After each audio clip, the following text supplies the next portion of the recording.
RDMS.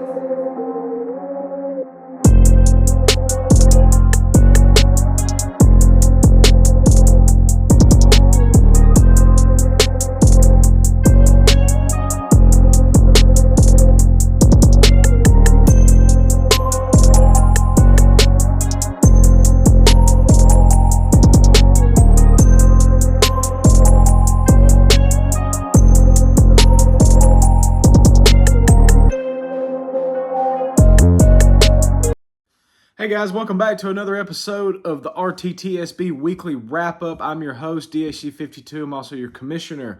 Before we get started, guys, listen, I beat this all the time. If you like the video, please leave a like, leave a comment, and subscribe to the channel. That is how YouTube knows to share our stuff around and put us into the algorithm so more people can find us and more people can be a part of our community. So please, if you like everything that we're doing here, like, subscribe, and comment. It would help me out tremendously. Now, on this episode, we're going to be going over all of our playoff games up to this point and then all of our award winners. I do not have highlights to show you because none of you have sent me any highlights for the playoffs. So no highlights in this episode. If you want highlights, please, if you get a play, send it to me. I'll put it in the highlight reel for you. Real cool stuff.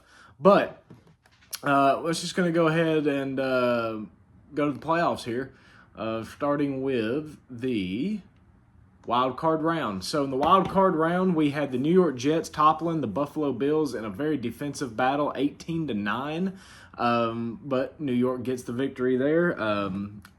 Before that game, I would not have expected that game to be an 18-9 ball game, but we got it. So in the second matchup, we had the Seahawks at the Cowboys. Cowboys winning that game. It looks like 51-33. Seattle had a major comeback this year because I remember a point this year where they were 1-7, 1-6, whatever it was. And for them to come all the way back and even make it to the wild card round, very impressive, but gets boat raced in the wild card round.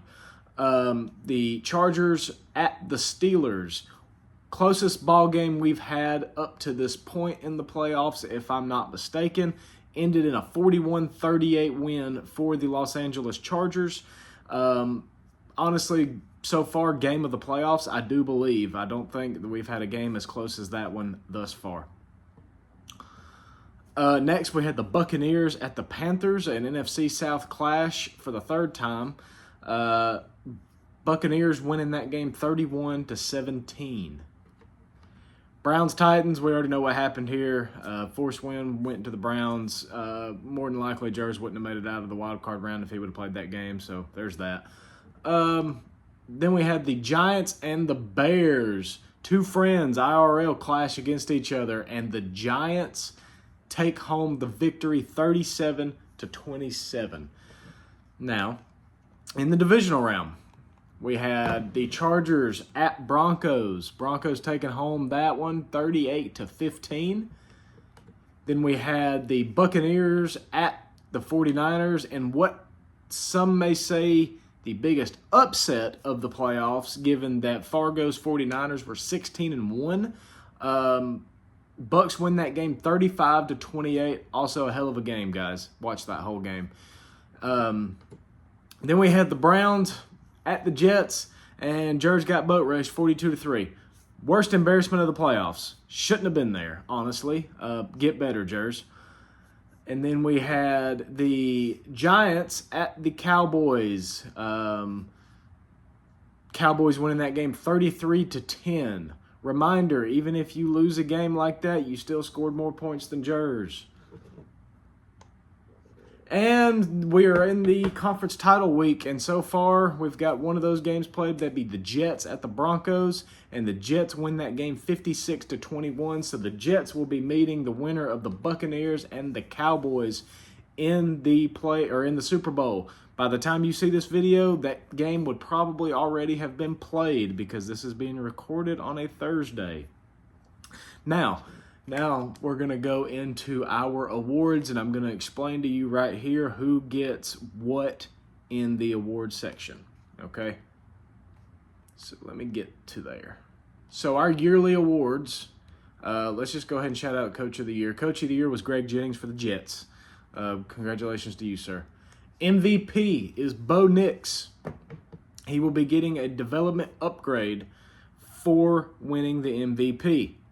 All right. If he gets that upgrade automatically when we advance to the Super Bowl, he will be getting a +3 speed or a +3 physical attribute increase, cannot exceed 92.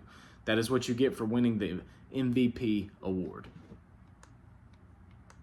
Now, let's get over here. Offensive Player of the Year is Ladd McConkey. You get a +3 attribute increase, non-physical for that. Defensive Player of the Year award is Peyton Wilson of the Steelers. You also will get a +3 attribute increase, non-physical for that. And obviously this has to be on these players.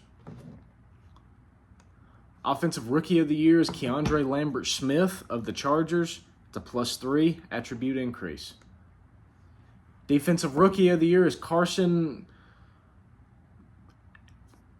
S. for the Browns. I don't know how to say that. He'll get a +3 attribute increase, non-physical.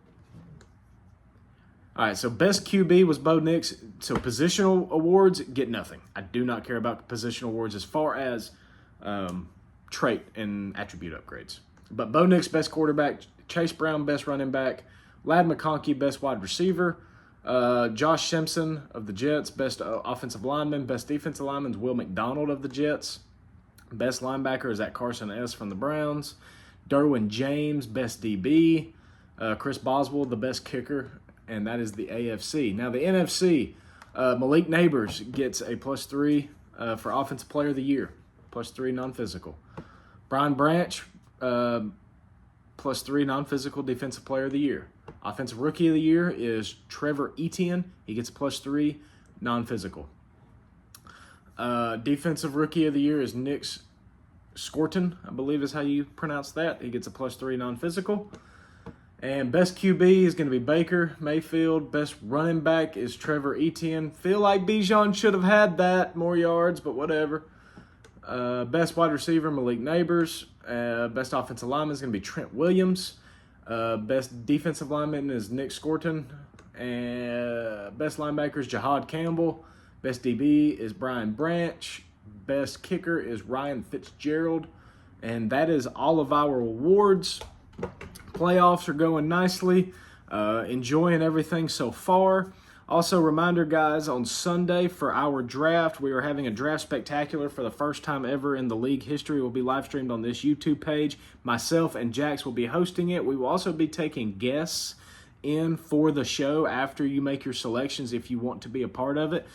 Make sure you would have to jump in a PS party with me and Jackson. So just make sure you have your voice settings in the party shareable so everybody can hear what you're saying. No point in interviewing you if you can't hear what you're saying. So we're going to be doing that. That's going to be at 9 p.m. Eastern on Sunday.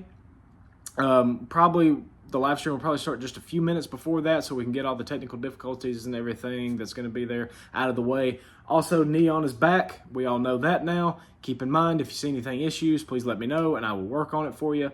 And, outside of that, guys, great season so far. We're almost at the end of the season 1 here. I look forward to seeing who wins the Super Bowl, and I will catch you guys next week. Peace.